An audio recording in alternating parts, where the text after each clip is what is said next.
హల్లెలూయా, హల్లెలూయా. దేవుడి నామంలో కూడొచ్చిన మీ అందరికీ నా వందనాలు తెలియచేసుకుంటున్నాను. ఈరోజు మనము ధ్యానము చేయబోయేటువంటి స్త్రీ ఎవరంటే, కొన్ని నెలల పాటు గోనె బట్టను ఆశ్రయంగా చేసుకున్నటువంటి ఒక స్త్రీ. ఇంచుమించు ఒక 5-6 నెలలు గోనె బట్టతోనే ఆవిడ సహవాసం చేసింది. ఆ స్త్రీ గురించి మనం మాట్లాడుకోబోతూ ఉన్నాం. ఆవిడ పేరు రిస్పా. ఏం పేరు? రిస్పా అనేటువంటి స్త్రీ. ఆవిడ ఎవరు అంటే సౌలు యొక్క ఉపపత్ని. మామూలుగా భార్యలు ఉంటారు, ఒక రాజుకి ఎక్కువ మందే భార్యలు ఉంటారు. భార్యలకు ఉన్నటువంటి పవర్ వేరు, భార్యలకి సొంత భార్యలకి పుట్టినటువంటి బిడ్డలకు ఉన్న పవర్స్ వేరు. ఉపపత్నులకి ఎటువంటి రైట్స్ ఉండవు. ఊరికనే పక్కన కొంతమందిని ఉంచుకుంటారు, ఆయనకి నచ్చింది రాజుకి, అలా ఉపపత్ని కింద అలాగా ఉంచుకుంటారు అంతే. మామూలుగా డైరెక్ట్గా భార్యలు కొంతమంది ఉంటారు, మళ్ళీ ఆ భార్యలకి కలిగినటువంటి బిడ్డలకి రైట్స్ ఉంటూ ఉంటాయి అన్నమాట. అటువంటి స్థితిలో ఉన్నటువంటి మన సౌలు గారికి ఉన్నటువంటి ఉపపత్నులలో ఒక ఆవిడ. ఏం పేరు? రిస్పా. ఆవిడ గురించి మనం ఈరోజు మాట్లాడుకోబోతున్నాం. రేపటి నుంచి ఎలాగా లెంట్ డేస్ స్టార్ట్ అవుతాయి. చాలామంది ఇది ఎందుకు మనం హిందువుల్లాగా 40 రోజులు 50 రోజులు ఆచరించడం అనేటువంటి మాటలు వింటూ ఉంటాం మనం. కానీ మనము ప్రభు యొక్క శ్రమలను, ప్రభు యొక్క ఈ లోకానికి వచ్చిన మహా ప్రణాళికను ధ్యానం చేసుకోవడానికి సంవత్సరంలో ఒక కొన్ని దినాలు ప్రక్కన పెట్టుకోవడం అనేది చాలా శ్రేయస్కరమైనటువంటి విషయం నాకైతే. అంత మాత్రమే కాదు, చిన్నప్పటి నుంచి నాకు లూథరన్ ఫౌండేషన్ ఉండడం ద్వారా ఈ 40 దినాలు నాకు చాలా ప్రీషియస్గా అనిపిస్తాయి. తర్వాత మనం ఇంకా అది చేసినప్పుడు ఎన్నో మేళ్ళు ఉపకారాలు దేవుని దగ్గర నుంచి మనం పొందుకుంటాం. మనం ఆ దినాల్లో కూడా చేసేది నశించు ఆత్మల కొరకైన అంగలార్పు, మన కన్ఫెషన్ కదా. అంటే ఎప్పుడు కూడా ఉపవాసము, దేవుని దగ్గర తగ్గించుకోవడము. ఈ విషయాన్ని బైబిల్ ఎలా చెప్తుందంటే, గోనె బట్ట కట్టుకొని బూడిద పులుముకొని మీరు పశ్చాత్తాపపడి దేవుని సన్నిధిలోనికి వెళ్ళి మీరు ప్రార్థించినప్పుడు ఆయన మరలా మీ దేశాన్ని బాగు చేస్తారు, స్వస్థపరుస్తారు, సంవత్సరాల తరబడి తినివేసిన పంట అంతటిని కూడా మీకు ఇస్తారు. ఇలాంటి వాగ్దానాలన్నీ ఉంటాయి. అది గోనె పట్ట అనుభవం కదా. ఇప్పుడు రేపటి నుంచి మనము చేయబోయేది కూడా అంటే గోనె పట్ట. ఈ దినాలలో గోనె వేసుకోం మనం, కానీ మన హృదయాలు ఆ విధంగా చింపుకుంటాం అన్నమాట. మన హృదయాలను ఆ విధంగా అటువంటి ఒక పశ్చాత్తాపంతో నింపుకుంటాం అన్నమాట. మన హృదయాల్లో ఒకలాంటి వైరాగ్యం తెచ్చుకుంటాం అన్నమాట. అర్థమవుతుందా? అంతే తప్ప ఎప్పుడు ఉన్నట్లు రొటీన్గా ఉండి యాజ్ యూజువల్గా మళ్ళీ మీ యాక్టివిటీస్ అన్నీ చేసేసుకుంటూ ఆ ఉపవాసం అనే పేరుకి జస్ట్ ఏమంటారు దాన్ని, ఏదో డైటింగ్ లాగా చేస్తే మనం ఏమేళ్ళు పొందుకోలేం. ఈ స్త్రీ గురించి మనం కొన్ని విషయాలు ధ్యానం చేసుకున్నాక రేపటి నుంచి మనం ఎలా ఆచరిద్దామో తర్వాత మాట్లాడుకుందాం. ఈ స్త్రీ గురించి, ఈవిడ ఎందుకు అన్ని నెలలు గోనె బట్ట కట్టుకొని ఉంది, గోనె బట్ట పరుచుకొని ఎందుకు ఈవిడ అంగలార్చింది, రాజు యొక్క ఉపపత్ని ఈవిడికి ఏమి బాధ వచ్చింది అనేటువంటి విషయాల్ని మనం ధ్యానం చేయాలి. ఆవిడకి ఏం బాధ వచ్చింది, ఆ బాధలో నుంచి ఏం జరిగింది, అసలు ఏంటి పరిస్థితులు, ఆవిడకి ఏంటి ఒక అంగలార్పు, ఇన్ని నెలలు ఒంటరిగా గోనెబట్ట పరుచుకొని ఒక కొండ మీద శవాలతో పాటు కూర్చొని ఉందామె. ఎందుకు వచ్చింది ఆమెకి పరిస్థితి అంటే కొంచెం మనం చరిత్రని చూడాలి. చరిత్రలో చూస్తే మనందరికీ తెలుసు, దావీదుకి సౌలుకి వైరం జరుగుతూనే ఉంటుంది. అయితే వన్ ఫైన్ డే సౌలు గారు చనిపోతాడు, జోనాతాన్ కూడా చనిపోతాడు. ఆ సౌలుతో పాటు ఆయన కుమారులు కూడా మరణిస్తారు, కొంతమంది కుమారులు. అయితే యాబేష్గిలాదు వాళ్ళు చంపేస్తారు అక్కడ, మన ఫిలిష్తీయుల చేతిలో చనిపోతాడు ఈయన. యాబేష్గిలాదులో ఉండిపోతాయి సౌలు యొక్క శవాలు. అక్కడ గోడకి వేలాడగట్టేస్తారు చంపేసి సౌలుని, ఇంకా మిగతా వాళ్ళని. ఈ లోపల మన దావీదు గారు హెబ్రోనుని ఏలుతూ ఉంటాడు ఫస్ట్. మొన్నంతా మీకు ఇదంతా చరిత్ర చెప్పాను. ఇక్కడ ఇజ్రాయేలీల్ని ఏలుతున్నవాడు ఎవరంటే, ఇప్పుడు ఇష్బోషెతు అని సౌలుకి ఇంకో కుమారుడు ఉంటాడు. ఆయన అక్కడ టెంపరరీ కింగ్గా ఉన్నాడు. ఆయన దగ్గర అబ్నేరు అనేటువంటి సైన్యాధిపతి ఉంటాడు. అబ్నేరు పేరు విన్నారు కదా. అబ్నేరు అనేటువంటి సైన్యాధిపతి ఉంటాడు. దావీదు దగ్గర ఉన్న సైన్యాధిపతి పేరు ఏం పేరు? యోవాబు. అబ్నేరు ఉంటాడు. ఈ అబ్నేరు ఎంత నమ్మకస్తుడు అంటే సౌలు కుటుంబానికి ఇక ఈగ రానీయుడు, ఈగ వాలనీయుడు, దోమ రానీయుడు. అంతలాగా దావీదు యొక్క పన్నాగాలన్నిటినీ కూడా చిత్తు చేస్తాడనమాట. ప్రొటెక్ట్ చేయడానికి, సౌలు కుటుంబాన్ని రక్షించడానికి. సౌలు ఉన్నప్పుడు దగ్గర నుంచి కూడా సౌలుకి చాలా దగ్గరవాడు, రాజనీతి తెలిసినవాడు. తర్వాత ఇష్బోషెతుకు కూడా, కొడుకుకి కూడా చాలా సపోర్టివ్గా ఉన్నాడు. 7 సంవత్సరాలు దావీదు అక్కడి నుంచి యుద్ధాలు జరుగుతూనే ఉన్నాయి. దావీదు కుటుంబానికిను సౌలు కుటుంబానికి యుద్ధాలు జరుగుచున్నప్పటికీ, పోరాటం జరుగుచున్నప్పటికీ దావీదు అంతకంతకు వర్ధిల్లెను, సౌలు కుటుంబీకులు అంతకంతకు దిగజారెను అని రాయబడి ఉంటుంది. మీకు ఈ విషయాలన్నీ 2వ సమూయేలు గ్రంథము 3లోను 21లోను దొరుకుతాయి. ఈ ఇష్బోషెత్ అనేటువంటి వాడు టెంపరీగా ఉన్నాడు. ఈ అబ్నేరు ఈయనకి రాజనీతితో నడిపించుకుని తీసుకుని వెళ్తున్నాడు. ఇలా ఉన్న సందర్భంలో రాజు చనిపోయాడు. ఈ అబ్నేరు అనేటువంటి వాడు ఇప్పుడు ఉపపత్ని అయినటువంటి ఈ రిస్పాతో చెడ్డ సంబంధాన్ని కలిగి ఉన్నాడు. ఈ రిస్పా దగ్గరికి వెళ్ళాడు. రిస్పాను అతను తప్పే చేశాడో తెలియదు, లేదంటే ఇల్లీగల్ కాంటాక్టే పెట్టుకున్నాడో తెలియదు, మొత్తానికి ఆమెతో అటువంటి సంబంధమైన రిలేషన్ని పెట్టుకున్నాడు. ఈ విషయం మన సౌలు కింగ్ కొడుకుకి తెలిసిపోయింది. తెలిసి అడుగుతున్నాడు, ఎందుకు నువ్వు నా తల్లి అనబడిన ఆమెతో, అంతే కదా తల్లి అవుతుంది కదా, తల్లి అనబడిన ఆమెతో ఆమెను నువ్వు కూడితివని నాకు తెలిసింది అనే మాట మాట్లాడతాడు. మాట్లాడినప్పుడు వెంటనే షాక్ అవుతాడు అబ్నేరు. ఎందుకంటే ఇలా నిలదీస్తాడు అని అనుకోలేదు. అందరికీ తెలిసిపోయింది, కానీ మరీ ఎంత బోల్డ్గా నన్ను అడుగుతాడు అని ఎక్స్పెక్ట్ చేయలేదు. ఎందుకంటే ఇతను ఉంటేనే ఇదంతా జరుగుతుంది అక్కడ. ఈయనే కీ పాయింట్, కీ రోల్. నన్ను ఒక కుక్కని అడిగినట్లుగా చేసి నన్ను ఒక ఆడదాని కోసం నన్ను పాయింట్అవుట్ చేస్తావా అని కోపం వస్తుంది ఆయనకి. ఒక ఆడదాని కోసం నన్ను పాయింట్అవుట్ చేసి తప్పు చేసావు అని నన్ను అడుగుతావా? నేను నీ దగ్గర ఉండేది లేదు. ఎక్కడెక్కడైతే దావీదుకి నేను కంట్రోల్ చేశానో రాకుండా, ఎక్కడెక్కడైతే దావీదుకి నేను ఇక్కడికి చేజిక్కించుకోకుండా నేను చేశానో అవన్నీ అతను వశమయ్యేటట్లు చేస్తాను నేను అని చెప్పి కోపం వచ్చి అబ్నేరు అక్కడి నుంచి వెళ్ళిపోతాడు. వెళ్ళిపోయిన తోడనే దావీదుకి కబురు పెడతాడు, నేను ఒకసారి వస్తాను అక్కడికని. అంత కోపం వచ్చిందనమాట ఆయనకి. అయితే సరే అని దావీదు పిలుస్తాడు. కొంతమంది అనుచరులను తీసుకొని అబ్నేరు వెళతాడు. వెళ్ళిన తర్వాత టాక్స్ జరుగుతాయి అన్నమాట, మీటింగ్ జరుగుతుంది అన్నమాట.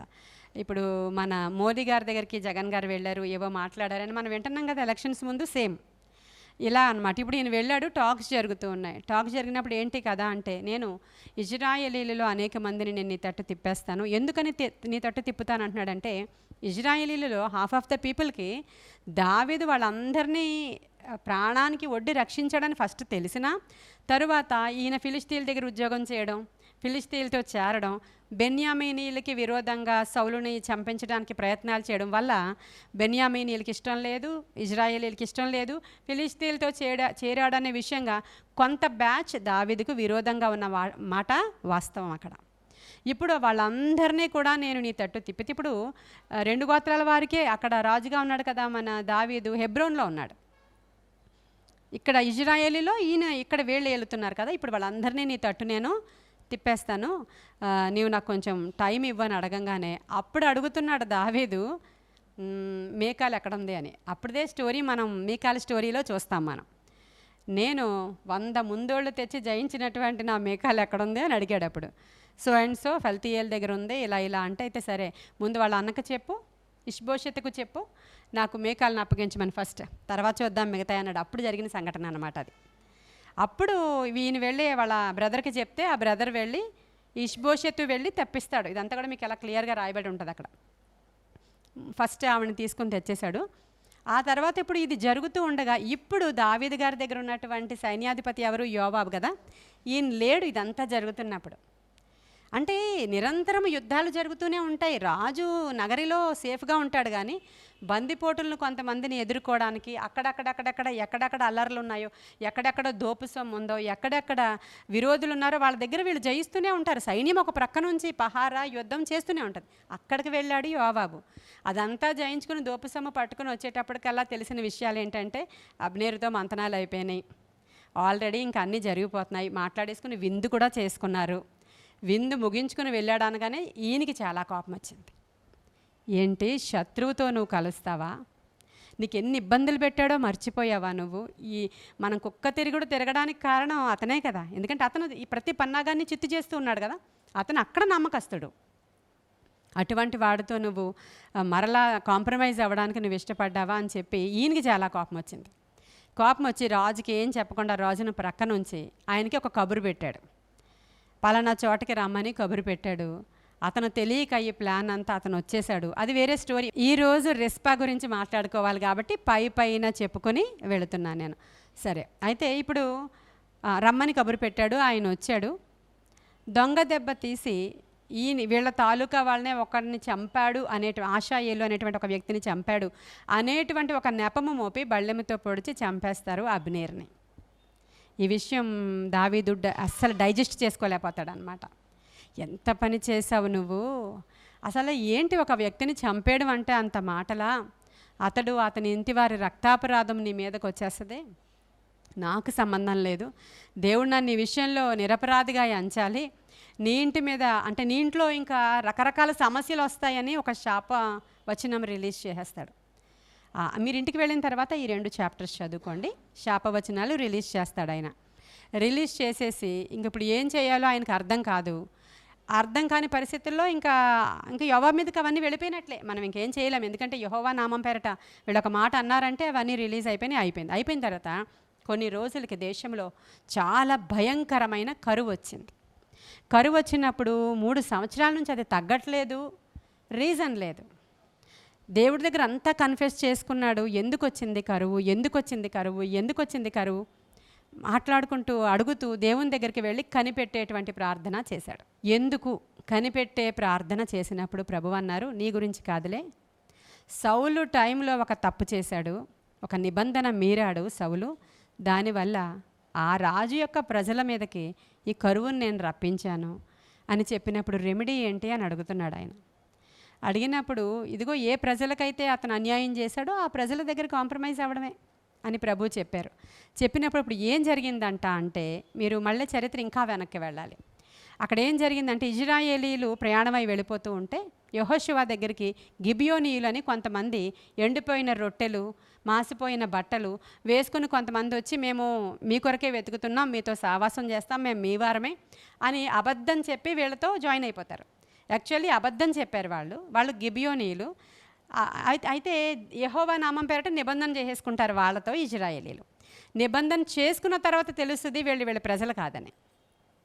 దేవుని నామం పేరట నిబంధన అయిపోయింది కాబట్టి ఏమీ చేయలేక, అయితే ఒక పని చేయండి, మీరు మా దగ్గర నుంచి ఇంకా మిమ్మల్ని పోగొట్టలేము, ఎందుకంటే మా దేవుని నామం పేరట మేము నిబంధన చేసేసుకున్నాం కాబట్టి మీరు ఏం చేస్తారంటే మా దగ్గర పని వాళ్ళలా ఉంటారు, నీళ్లు తోడే వాళ్ళల్లాగా, కట్టెలు నరికే వాళ్ళల్లాగా, పనులు చేసే వాళ్ళల్లాగా, మందిర సంబంధమైన పనులు చేసేవాళ్ళు, ఏదో మొత్తానికి మీరు ఈ విధంగా మా మధ్యలో ఉండొచ్చు తప్ప మాతో ఈక్వలెంట్ మీరు అవ్వరు అని చెప్పారు. ఓకే, మాకు అలా కూడా ఇష్టమే, నో ప్రాబ్లం అని వాళ్ళు అలాగే ఉండిపోయారు. కానీ తర్వాత ఆ జనము విస్తరించారు, వారు ఒక జనముగా తయారయ్యారు, వారు వీరితోనే మింగిలై ఉన్నారు. అయితే ఈ సౌలు విస్తారంగా రాజ్యాన్ని కూర్చుకోవాలి అనేటువంటి ఆకాంక్షతో ఎవరిని పడితే వాళ్ళ మీదకు యుద్ధానికి వెళ్ళి జయిస్తున్న దినాలలో గిబియోనీయుల మీదకి వెళ్ళి వాళ్ళని చంపేస్తాడు చాలామందిని. అసలు మీకు మేమేమి హాని చెయ్యము యెహోవా నామము పేరట అని రాసిచ్చారు వీళ్ళు. ఇతడు ఇజ్రాయేలీయుడు, వాళ్ళని చంపకూడదు, చంపితే ఎవరు కనెక్ట్ అయిపోయారు, దేవుడు కనెక్ట్ అయిపోయాడు. ఇప్పుడు ఆ సౌలు కాలంలోనే రావచ్చు, కానీ సౌలే నానా యాతనలు పడుతూ ఏవో తిరుగుతూ ఏదేదో జరుగుతుంది. ఆ నిబంధన మీరుట ద్వారా ఆ రాజు ఏలిన ప్రజల మీదకి దేవుని యొక్క కరువు వచ్చింది. ఇక్కడ ఒక్కసారి ఆగితే మన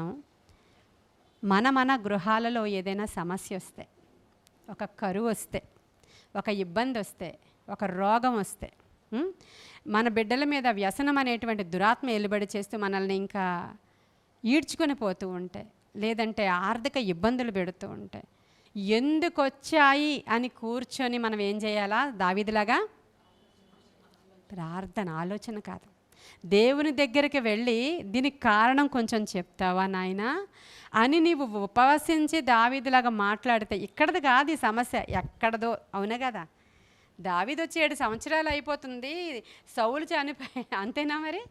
అప్పుడు సమస్య, ఇప్పటికి కరువు వచ్చిందంట. ఎక్కడ నువ్వు నీ యవ్వనంలో ఏం చేసావో ఒకసారి చూడు, నీ పెళ్ళైన తర్వాత నువ్వేం చేసావో ఒకసారి చూడు, నీ భర్తకి విరోధంగా ఏం చేసావో ఒక్కసారి చూసుకో, నీ ఏమేం పనులైతే దేవునికి విరోధంగా చేసావో ఒక్కసారి పరిశీలన చేసుకుంటే ఇప్పుడు నీ పరిస్థితికి కారణం అదే అవ్వచ్చు. మీకు అర్థమవుతుంది అనుకుంటున్నాను నేను. మనం దగ్గర కూర్చొని తగులబడి దేవుని దగ్గరికి వెళ్ళి ఈ సమస్యకి అసలు రీజన్ ఏంటో కొంచెం చెప్తావా? మనం అవ్వచ్చు, మనం కాకపోవచ్చు, వినుచున్న వారిలో కొంతమంది అవ్వచ్చు. అసలు రియాలిటీని యాక్సెప్ట్ చేయడానికి మనసు ఉండదు. మనమే డిఫీట్ చేసేసుకుంటూ అదేం కాదు, ఇదేం కాదు, దానివల్ల ఏమి రాలేదు, నా వల్ల అసలు తప్పిదం లేదు, నేను కాదు, ఇదిగో వాళ్ళ వల్ల, ఇదిగో వీళ్ళ వల్ల, ఇదిగో వీళ్ళ వల్లే. ఈ నైజము శాతానుది కదా, శాతానుదేనా? అమ్మా ఎవరి పండు తినమన్నారంటే నేను కాదు వాడు, అంటే నేను కాదు వాడు. ఈ నైజము మనకు ఆది నుంచి వచ్చేసిందే, ఆ మొదటి ఆదాము నుంచి వచ్చేసిందే. కానీ కడమ ఆదాము నిన్ను కడిగాడే, నిన్ను మరలా నూతనంగా పిలిచాడే. ఆ చీకటి సంబంధమైన క్రియలు నీలో ఉండకూడదే, ఈ బొంకుడు నైజం నీలో ఉండకూడదే. మనస్సాక్షి ఉండాలే నీకు. అర్థమవుతుంది అనుకుంటున్నాను. మనస్సాక్షి ఏది? మనస్సాక్షి కొంతమందిది వాత వేయబడినట్లు అయిపోయి నాది కాదు తప్పు. ఒకసారి ఆలోచించుకోండి. ఇక్కడ ఈమె ద్వారా నేర్చుకోబోతున్నటువంటి పాఠాలలో ఇది కూడా చాలా ప్రాముఖ్యం. సరే, ఇప్పుడు దావీదు అలా కనిపెట్టాడు కాబట్టి నీ శ్రమకి కారణం ఇప్పుడు తెలిసింది. సరే, ఇప్పుడు ఏం చేయమంటారు అనుకుని వెంటనే దావీదు అత్యవసర సమావేశం ఏర్పాటు చేశాడు. గిబియోనీయుల్ని పిలిచాడు. నాయనా, నేను దేవునితో మాట్లాడాను. సౌలు మీ పక్షముగా చేసినటువంటిది చాలా నేరం. ఎందుకంటే దేవుని నిబంధనను ఆయన మీరాడు. దాన్ని బట్టి మమ్మల్ని క్షమించండి. నన్నేం చేయమంటారు? పరిహారార్థం మీరేం చెప్తే నేను అది వింటాను. అదే పరిహారం. యెహోవా అదే చెప్పారు. కాబట్టి మీరు చెప్పండి, ఇప్పుడు నన్ను ఏం చేయమంటారు? ఆ పరిహారార్థం ఏం చేయమంటారు అనగానే వాళ్ళు తీక్షణంగా ఆలోచించి సౌలు కుటుంబంలో నుంచి 7 మగపిల్లలు నాకు కావాలి అని అడిగారు. వాళ్ళు సౌలు కుటుంబంలో ఇంకా బ్రతుకున్నారు కదా, భార్యల ద్వారాను ఉపపత్నుల ద్వారాను వాళ్ళ పిల్లలు మగపిల్లలు ఉన్నారు కదా, యవ్వనస్తులు, వాళ్ళు కావాలి. వాళ్ళు 7 మాకు అప్పగించండి, మేమేం చేసుకుంటాము. ఇంకా దావీదుకు ఒకసారి షాక్, కానీ ఇంకేం చేయలేడు. మాట ఇంకేం చేయలేడు. సరే అప్పగిస్తాను, వెళ్ళిపోండి అన్నాడు. ఇప్పుడు మన జోనాతాన్ కుమారుడిని సేవ్ చేశాడు, ఆయన్ని ప్రక్కన పెట్టాడు. దానికి కారణం జోనాతాన్తో చేసిన నిబంధన. ఆయన్ని ప్రక్కన పెట్టాడు. ఆయన ప్రక్కన పెట్టి మిగతా ఎవరున్నారని చూస్తే ఇప్పుడు ఈరోజు మనం మాట్లాడుకుంటున్నటువంటి ఆవిడ రిస్పాకి పాపం 2 కుమారులు ఉన్నారు. రిస్పా ఇప్పటికే నలిగిపోయినటువంటి స్త్రీ. ఒక ప్రక్కన ఏ వాల్యూ లేనటువంటి ఉపపత్ని, భర్త చనిపోయిన తర్వాత. రాజు ఉన్నంతసేపు బాగుంటుంది, ఆ తరువాత ఉపపత్నులకి ఏ అసెట్స్ ఉండవు, వాల్యూస్ ఉండవు. అలాంటిది ఆవిడకి అదే లేదు. తర్వాత ఈవిడ మీద చాలా మరక నింద పడిపోయినటువంటి స్త్రీ. ఏ ఆదరణ లేదు. అబ్నేరు చూసుకునేవాడు, ఎందుకంటే అబ్నేర్ ఇల్లీగల్ కాంటాక్ట్ పెట్టుకున్నాడు కాబట్టి ఆ అబ్నేరుని కూడా చంపేశారు. ఇప్పుడు ఈవిడ యోగక్షేమాలు చూసుకునే వాళ్ళు ఎవరున్నారు? కొడుకులు ఉన్నారు, ఎదుగొచ్చిన కొడుకులు. అంటే కొడుకులు 2 ఇప్పుడు రాజు పిలిచాడు. ఆ స్త్రీ యొక్క హృదయం ఒకసారి చూడండి. ఈరోజు కొన్ని సందర్భాల్లో ఏ విధమైనటువంటి తప్పిదము మనలో లేకపోయినా కొన్ని భయంకరమైనవి జరుగుతూ ఉంటాయి కదా. అంటే నిజమే, ఆవిడ అన్యురాలు అని, ఫస్ట్ ఆవిడ అన్యురాలు అని చెప్పి లేఖనం సెలవిస్తుంది, చరిత్రకారుల అంచనా. ఆవిడకి అప్పటికే దేవుడు తెలియదు. మరి అప్పటికే ఆవిడ అంగలారిస్తే, దేవుడిని ఆశ్రయిస్తే, ఇజ్రాయేల్ దేవుడిని పట్టుకుంటే బహుశా ఆవిడకి ఏమైనా మేలు జరిగేదేమో మనకు తెలియదు. అయితే ఆవిడ 2 కుమారులు. తర్వాత దావీదు ఫస్ట్ గొలియాతును జయించినప్పుడు ఒక కూతురునిచ్చి పెళ్లి చేస్తానన్నాడు కదా రాజు. ఎవరు ఆవిడ పేరు? మేరాబు. ఆవిడకి ఒక 5 కొడుకులు ఉన్నారు. ఆ 5 కొడుకులు ఈ యొక్క రిస్పా యొక్క 2 కుమారుల్ని దావీదు అప్పగించేశాడు. అప్పగిస్తే వాళ్ళందరూ దేవుని నామం పేరట గిల్బోవా పర్వతం మీదకి తీసుకొని వెళ్ళిపోయి వాళ్ళందరినీ 7 వరుసగా ఉరికొయ్య మీదకి ఎక్కించి ఊరేసి చంపేశారు. వాళ్ళు ఒకే రోజులో స్పాట్లో ఈ పిల్లలందరూ కూడా యవనస్తులైనటువంటి మగబిడ్డలు చనిపోయారు. అక్కడ చనిపోయినప్పుడు ఇప్పుడు తల్లి అక్కడ ఆ మేరబు ఏమీ రెస్పాండ్ అవ్వలేదు. కానీ ఈ రిస్పా మాత్రం ఆవిడ దగ్గర ఉన్న ఆయుధం ఇంకేమీ లేదు. గోనె బట్ట పట్టుకుని బయలుదేరింది అక్కడికి. ఆల్రెడీ చనిపోయారు. చనిపోయిన వారి దగ్గరికి వెళ్ళి ఏం చేస్తుంది తల్లి? అయినప్పటికీ కూడా ఇప్పుడు అంగలార్చడానికి, గోనె బట్ట దేనికి సాదృశ్యం? అంగలార్చడానికి సాదృశ్యం. గోనె పట్ట పట్టుకుని ఆ కొండ మీదకి వెళ్ళిపోయి అక్కడ గోనె పట్ట పరుచుకొని రాత్రింబగళ్ళు ఆ కళేబరాలని పక్షులు పీక్కొని తినకుండా, ఆ కళేబరాల దగ్గరికి క్రూర మృగాలు రాకుండా, పిచ్చి తల్లి అనమాట. ఒక మాటలో చెప్పాలంటే పిచ్చిదైపోయింది. పిచ్చి తల్లి అని మనం అనుకుంటున్నాం, కానీ ఆవిడ పోరాటం అలా పోరాడుతుంది. అక్కడ కోతకాలం మొదలుకొని వర్షాకాలం వరకు అక్కడే ఉండిపోయిందండి. అసలు ఒంటరి స్త్రీ అసలు గోనెబట్ట అనుభవం అంటే ఎలా ఉంటుందో ఒకసారి ఆలోచన చేసుకుంటే, మనం దేని గురించి అన్నా ప్రార్థన చెయ్యాలి అంటే, మన రాజు మనల్ని చూసి కరిగిపోవాలి అని అంటే ఆ అనుభవం వేరేగా ఉండాలి. అంతే తప్ప ఎవ్రీ ఇయర్ 40 చేస్తున్నామండి. జూన్లోనే 40 చేస్తున్నాం. తిననోళ్ళు ఎవరో తిననోళ్ళు ఎవరో, అసలు ఆకలికి మేము ఉండలేము, మాకు మందులు, మాకు ఇవి, మాకు అవి, అసలు మాకు నీరసం అనుకుని అనేక మంది ఉండడం లేదు. ఉన్నవాళ్ళు కూడా ఏదో అల్లాటప్పగా ఉండకుండా ఒక అనుభవంలోనికి వెళితే అది మేలు, అది మేలు. ఇవి విసర్జించండి, ఇవి త్యజించండి, ఇవి చేయకండి, కొన్నాళ్ళు వైరాగ్యంతో ఉండండి అని చెప్పిన మాటలు ఏం వట్టివి కాదు. అవి ఆచరిస్తే దానిలో ఉన్న పవర్ తెలుస్తుంది. అవి వట్టివి కాదండి. చాలామంది దాన్ని కూడా తోలనాడుతున్నారు, క్రైస్తవులే, పాస్టర్లే. వద్దు, అవి నిజంగా చాలా పవర్ఫుల్. అవి నేను ఆచరించాను, అనుసరించాను, ఆయన మేలు అనుభవించాను, ఆయన దగ్గర వెలుగుని నేను చూశాను, ఆయన స్వయంగా నాతోనే నివాసం ఉండడం నేను చూశాను. ఈ అనుభవాలు నాకున్నాయి కాబట్టి మీకు నేను చెప్పగలుగుతున్నాను ఈరోజు. అలా ఒక త్యాగం, ఒక వైరాగ్యం, నశించిపోతున్న ఆత్మల పట్ల భారం. నీ ఇంట్లోనే నీ కొడుకు నశించిపోతున్నాడే, నీ ఇంట్లోనే నీ కుమార్తెలు నశించిపోతున్నారే, ఏ చింత లేదు. తిను, తాగు, పడుకో, ఏ చింత లేదు. ఒక వైరాగ్యంతో చచ్చిపోయిన కొడుకుల దగ్గర ఏడుస్తుంది ఆ తల్లి. బ్రతికున్న కొడుకుల గురించి, కుమార్తెల గురించి ఏడవా నువ్వు? చనిపోయినటువంటి బిడ్డలు వాళ్ళు మరలా రారు. ఆ బిడ్డల దగ్గర వైరాగ్యముతో గోనె బట్ట పరుచుకొని ఆ స్త్రీ చేసినటువంటి ఆ త్యాగము దావీదుకి వినబడింది. దావీదుకి వినబడి ఆశ్చర్యపోయాడు దావీదు. బాబోయ్, కోతకాలం మొదలుకొని వర్షాకాలం వరకు ఒంటరి స్త్రీ, ఆమె డెడికేషన్ ఏంటి, ఆమె ధైర్యం ఏంటి, ఆమె వైరాగ్యం ఏంటి, ఆ గోనెబట్ట అనుభవం ఏంటి, అసలు ఆయన షాక్ అయ్యాడు.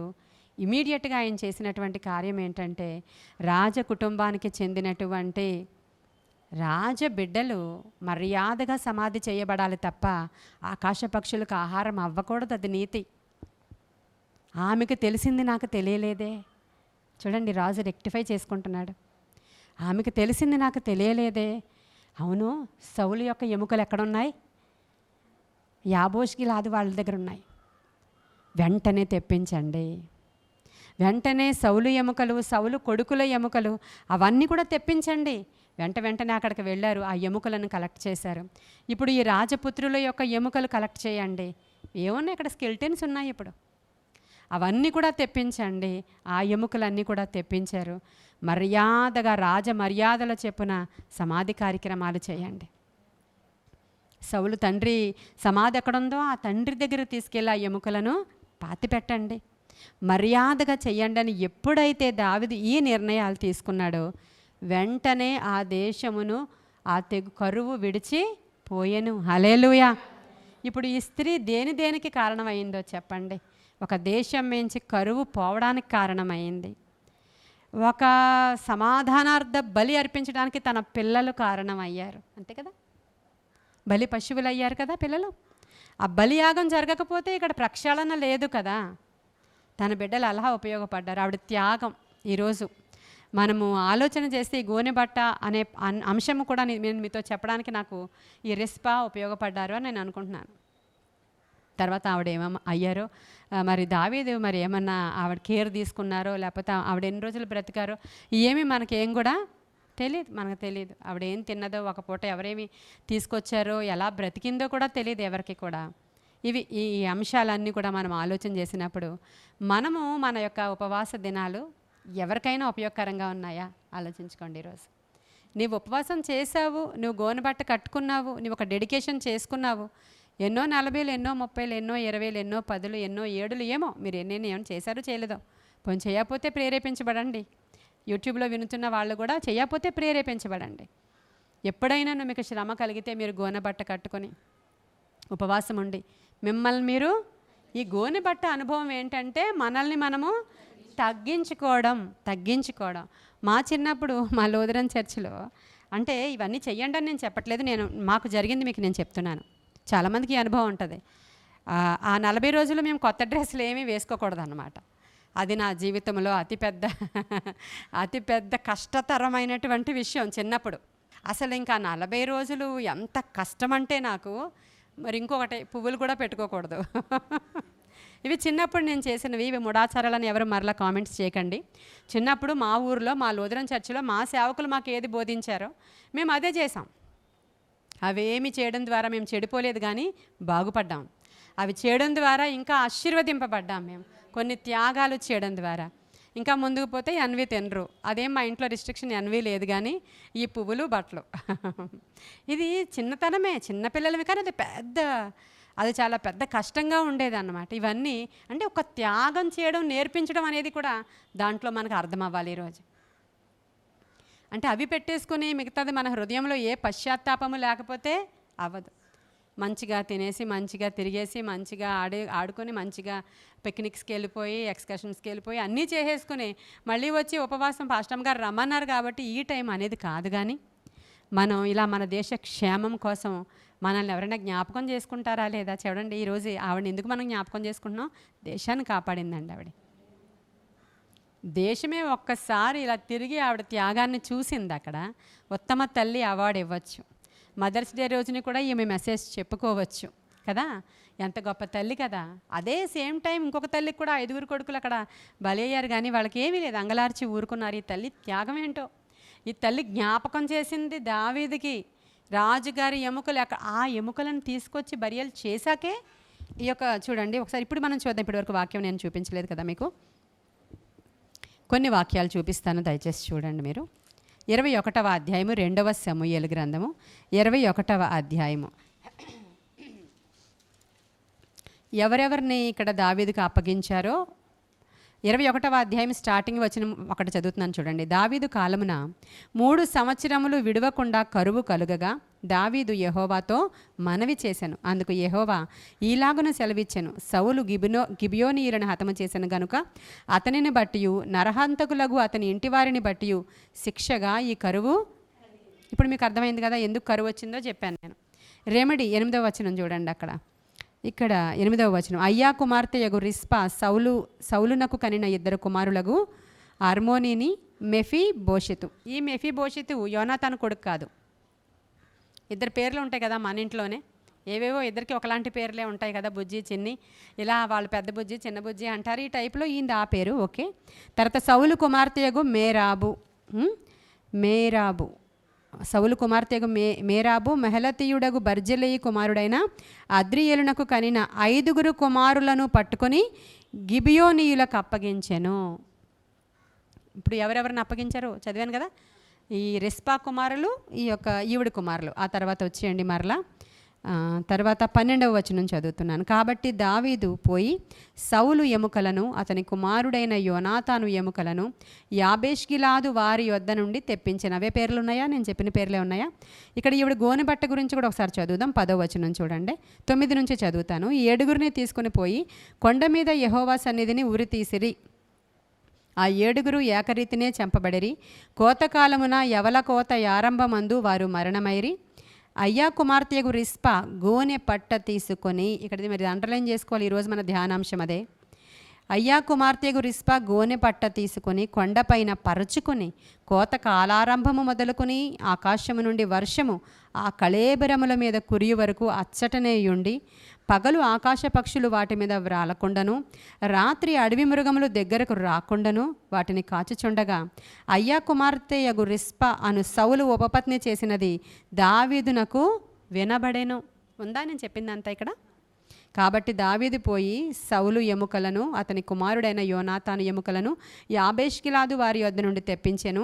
ఫిలిష్తీయులు గిల్బోవలో సౌలుకు హతము చేసినప్పుడు వారు సౌలును యోనాతానును బేత్షాను పట్టణపు వీధిలో వ్రేలాడగట్టగా యాబేష్గిలాదు వారు ఎముకలను అచ్చట నుండి దొంగిలి తెచ్చి ఉండిరి. చూసారా, అక్కడ నుంచి వాళ్ళ ఎముకలను యాబేష్గిలాదు వాళ్ళు దొంగిలించి తీసుకెళ్ళిపోయారు. ఇది రాజుగారు సీరియస్గా తీసుకోలేదు. మన దావీదు అభిషేకం పొందినవాడు, దేవుడి చేత మొట్టమొదట అభిషేకించబడిన రాజు, ఒక మర్యాద ఒక క్రమం గురించి అంటే ఈయన దాన్ని పెద్దగా తీసుకోలేదు. ఈయన దాన్ని జ్ఞాపకం చేసినట్లుగా అయింది ఇక్కడ. అదే కావున దావీదు వారి యొద్ద నుండి సౌలు ఎముకలను అతని కుమారుడైన యోనాతాను ఎముకలను తెప్పించాను. రాజాజ్ఞను బట్టి ఉరితీయబడిన వారి ఎముకలను జనులు సమకూర్చిరి. సౌలు ఎముకలను అతని కుమారుడైన యోనాతాను ఎముకలను బెన్యామీల దేశమునకు చేరిన సేలాలోనున్న సౌలు తండ్రియగు కీషు సమాధి యందు పాతిపెట్టిరి. రాజు ఇలాగు చేసిన తరువాత ఏమైంది? చదవండి ఆ మాట. హల్లెలూయా. ఇప్పుడు దేశము కొరకు చేయబడిన విజ్ఞాపన దేవుడు ఎప్పుడు? ఈ ఎముకలన్నీ బరియల్ చేయబడిన తర్వాతే. వాళ్ళని ఇలా చంపించగానే జరగలేదు. అర్థమైంది కదా? దీంట్లో ఈవిడ పాత్ర చాలా మంచిగా ఉన్నట్లుగా మనం మరి పరిశుద్ధాత్మ దేవుడు రాయించి ఉంచారు కాబట్టి దాంతోపాటు మనం చక్కగా రేపటి నుంచే ఈ యొక్క లెంట్ డేస్ ప్రేయర్స్ మనం కూడా చేస్తున్నాము కాబట్టి ఎవరెవరు ఎలాంటి నిర్ణయాలు మంచిగా తీసుకొని ప్రార్థనలు చేసుకొని ఒక 40 దినాలు కేటాయించుకొని ఏదో ఒక చిన్నది త్యాగం. కొత్త బట్టలు వేసుకున్నాను అనుకోకండి, అవి చిన్నప్పుడు విషయాలు, అవి కాదు. నీ హృదయ స్థితి, నీ పశ్చాత్తాపము, నీ ప్రార్థనా విధానము, ప్రార్థన చేసే గంటలు, అంటే ఎన్ని అవర్స్ నేను దేవునితో సావాసం చేస్తా. ఈ 40 దినాల్లో ఇంకా నా నోటి వెంబడి చిన్నది కూడా ఒక అబద్ధం అనే మాట నేను రాకుండా ప్రాక్టీస్ చేస్తాను. తద్వారా ఇంకా నా జీవితకాలంలో ఇదంతా మంచిగా జరగాలి. కోపం తెచ్చుకోకుండా నేను ప్రయత్నం చేస్తాను. వ్యర్థమైన మాటలు నా నోట్లోంచి మాట్లాడకుండా నేను ఉపవాసంతో ఉంటాను. నేను ఇలాంటి విజ్ఞాపన చేస్తాను. ఇలా వీరి కొరకు అంగలారుస్తాను. ఇదిగో నేను రక్షించబడ్డాను, నా సొంత జనులు ఇంకా రక్షించబడలేదు, వాళ్ళ కోసం అంగలారుస్తాను. నా బిడ్డలు ఇంకా సెటిల్ అవ్వలేదు, వాళ్ళ కోసం నేను ప్రార్థన చేస్తాను. నా పిల్లలు ఇదిగో ఎంత దరిద్రంగా తిరుగుతున్నారు రోడ్ల మీద పడి, వాళ్ళ కోసం నేను అంగలారుస్తాను. మనకు మనమే మాస్క్ వేసేసుకుని మా పిల్లలు చాలా బాగున్నారని కవరింగ్ ఇచ్చేస్తే అయ్యేది కాదు. ఇది వింటున్న వాళ్ళు యూట్యూబ్లో మనం ఎవరమైనా అంతేనా? మీరు అలా కవరింగ్ ఇస్తే మీ పిల్లలే చెడిపోతారు రేపొద్దున. ఇది ఒక చిన్నది చేస్తేనే ఇంత భయంకరమైనవి ఇంట్లోనికి వస్తుంటే భయపడరా? ఒక చిన్నది ఎక్కడో జరిగిందండి, దేవునికి విరోధమైన నిబంధన. నీ దేహము దేవాలయము, దాన్ని పవిత్రంగా ఉంచు, దాని వ్యభిచారానికి అప్పగించుకు అనేది ఒక పెద్ద విషయం. అది మామూలుగా జరిగించిన పాపము కన్నా దేహముతో జరిగించిన దానికి 1000 రెట్లు ఎక్కువ ప్రతిదండన ఉంది బైబిల్ ప్రకారం. మరి ఒకసారి ఆలోచించండి, మనం ఎలా ప్రార్థన చేస్తున్నాం, పిల్లలు ఎలా ఉన్నారు, మనం ఎలా ఉన్నాం, యూట్యూబ్లో వినుచున్నటువంటి వర్తమానం వినుచున్న వారి బిడ్డలు ఎలా ఉన్నారు, వారెలా ఉన్నారు. భయంకరమైనటువంటి వ్యసనాలతో ఏడవబడుతూ డ్రగ్ అడిక్ట్స్, ఈ బెట్టింగ్స్, ఈ వ్యసనాలు, త్రాగుడు, జోదం, ఇవన్నీ సెల్ ఫోన్లోనే ఆడేస్తున్నారు. ఏడుస్తున్నారు పొలోమని తల్లిదండ్రులు. పోనీ నీ పిల్లలు చాలా బాగున్నారు కదా, ఆ పిల్లల కోసం ఏడుద్దామా? ఎంత గొప్ప విషయం కదా అది, ఎంత గొప్ప విషయం అది. 7 శవాలను కాసిందండి ఆవిడ, 2 శవాలే కాదు, తన బిడ్డలతో పాటు. హల్లెలూయా. ఈ యొక్క రిస్పా ఎంత మనకి మాదిరికరంగా ఉంది. తన బిడ్డల కోసం కాదు కదా, 7 బిడ్డల కోసం కూడా తోలిందంట. ఆ యొక్క పక్షులు వచ్చి ఈవిని పీక్కుని వెళ్ళిపోతాయి. అసలు ఎంత ధైర్యమో అసలు ఆవిడకి. మనం ఇతరుల బిడ్డల కోసం కూడా ఏడుద్దామా? మన పిల్లలు మంచిగా ఇచ్చారు దేవుడు. మన బిడ్డ చాలా మంచోడు, వాడు ఏ వ్యసనం లేకుండా ఉన్నాడు, దేవునికి స్తోత్రం. కాబట్టి మిగిలిన పాడైన బిడ్డల కోసం ఏడుద్దామా? అది ఎంత మంచిదండి అది. ఇలాంటివి పెట్టుకోండి, నేను చెప్పిన బట్టలు కాదు, ఇలాంటివి పెట్టుకోండి. అది ఈజీ కదా అని అలాంటివి త్వరగా నిర్ణయాలు తీసేసుకుంటూ ఉంటారు. కాబట్టి అవి కాదు, ఈరోజు ఇలాంటివి నీ బిడ్డల అంటే ఫ్యూచర్లో మన బిడ్డల కొరకు అవ్వచ్చు, మన దేశం కొరకు అవ్వచ్చు, రాష్ట్రం కొరకు అవ్వచ్చు, దేశము నెమ్మది పొందడం కోసం, దేశం అల్లాడిపోతుంది, మంచి నాయకులు రావడం కోసం ఇలాంటి నిర్ణయాలు తీసుకోవడానికి అవసరమైన ప్రేరేపణ ఈ నా వాక్యం వింటున్న ప్రతి వారికి కలగాలని హృదయపూర్తిగా నేను కోరుకుంటున్నాను. దేవా, ఈ కొన్ని మాటలు దేవుడు మన వినికిడిలో దీవించునుగాక. ప్రార్థన చేసుకుందాం. మహాపరిశుద్ధుడవైన తండ్రి, మహోన్నతుడవైన దేవ, సర్వోన్నతుడానికి వందనాలు. మీరు మాట్లాడారయ్యా, మీరు మాట్లాడితే మేము ప్రేరేపించబడ్డాం. గోనె బట్ట అనుభవం చాలా ప్రాముఖ్యమైనదని ఈరోజు మీరు మాకు తెలియచెప్పారు ప్రభువా. దేవా, నీ ఆత్మశక్తితో మమ్మల్ని నింపండి, నీ ఆత్మ కార్యాలు మా ద్వారా జరిగించుకోండి అయ్యా. మేము ఉన్నామంటే మీ కొరకు నాయన, మమ్మల్ని వాడుకో అంటే జరిగేది కాదు. వాడబడ్డానికి అవసరమైన అర్హమైన పాత్రగా మమ్మల్ని చేయతండ్రి. మేము ఇతర బిడ్డల కొరకు ప్రార్థిస్తే మా బిడ్డలు బాగుంటారయ్యా. మేము ఇతర బిడ్డల కొరకు అంగలారిస్తే మా బిడ్డల్ని ఆస్తికర్తలుగా నువ్వు చేస్తావయ్యా. అంగలార్పు విద్య నాయన మాకు మీరు నేర్పించారు ప్రభువా. సహాయం ఇచ్చండి. ఎందరో భర్తలు, ఎందరో మగబిడ్డలు, ఎందరో ఆడబిడ్డలు చెడిపోతుంటే తల్లిదండ్రులు తిని పడుకుంటున్నారు ప్రభువా. దేవా, వారందరినీ ఒక్కసారి తట్టి లేపండి ప్రభువా, తట్టి లేపండి అయ్యా. ఇంట్లోకి వచ్చిన కరువుకి కారణం వారి యవ్వనంలో వాళ్ళు ఏం చేశారో ఒకసారి పరిశీలించుకోవడానికి సహాయం చేయండి అయ్యా. నాయనా ఒక గొప్ప కార్యాలు, ఒక రివైవల్ రావాలి స్త్రీల యొక్క చరిత్రలో. మహాసైన్యమై స్త్రీలు లేవాలి ప్రభువా. ఆత్మశక్తితో ఈ కార్యాలు జరుగునుగాక దేవా. నాయన మరొకసారి అనేక మంది తల్లులను ప్రేరేపించమని, మంచి ప్రార్థనాపరులుగా తయారు చేయమని దేవా. కొన్ని మంచి సమయాలు ఉన్నాయి. ఆ సమయంలో దేశమేంటి, ప్రపంచం అంతా కూడా ఒక వైరాగ్యంతో ప్రార్థనలు చేసే సమయముగా ఈ లెంట్ డేస్ని పాటిస్తూ ఉంటారయ్యా. కొందరు దాన్ని వ్యతిరేకించినా, కొందరు దాన్ని తృణీకరించినా, అన్యుల వల్లే ఇవి ఏంటి అని అన్నా కూడా మాకు దొరికిన ప్రశస్త సమయం అయ్యా ఇది. మేము వినియోగించుకోవడానికి అవసరమైన కృపా ధన్యత మాకు దయచేయమని మరొకసారి వినిన వారందరినీ కూడా దీవించి ఆశీర్వదించి వారి యొక్క హృదయాలలో ఇది ఫలింపచేయమని యేసయ్య శ్రేష్ఠ నామంలో ఈ నా మాటలు దేవా నీ యొక్క సన్నిధానానికి చేర్చుకుని మా హృదయాలలో నాయన భద్రం చేసుకొని మీరే మహిమ ఘనత ప్రభావాలు పొందుకోమని యేసుక్రీస్తు వారి శ్రేష్టమైన నామంలో మిక్కిలి వినయముగా అడిగి ప్రార్థించి వేడుకొని పొందుకొని ఉన్నాము మా ప్రియ పరలోకపు మా తండ్రి.